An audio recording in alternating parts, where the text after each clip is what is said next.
Hello বন্ধুরা, আপনারা খেতে বসেছেন গো। দেখুন আমার বাগানা গোছানো হয়ে গেছে। আমার ছোট্ট হিসারের ছোট্ট মেনু আজকে একটু তাড়াতাড়ি হয়ে গেছে, 2:22 চললো। তো যাই হোক, আজকে মেনুগুলো হচ্ছে এই দেখো, আজকে একটু পালং শাকের তরকারি করেছি,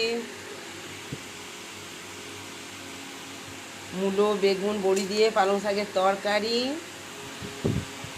আর একটু আলু সিদ্ধ করে পেঁয়াজ লঙ্কা দিয়ে মেখেছি, একটু আচার নিয়েছি।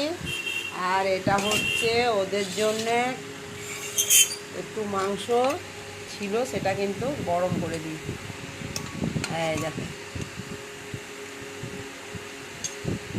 বেশি নেই, একটু একটু করে আছে, ওদের হয়ে যাবে।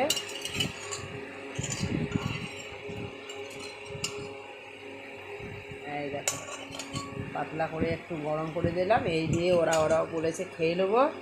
আর কিছু করতে হবে না মা, ডাল করতে হবে না, যা মাংস আছে কালকা সেটাই একটু গরম করে দাও। তো একটু পাতলা করে গরম করে দিলাম, রেখে দিয়েছিলাম ফ্রিজে।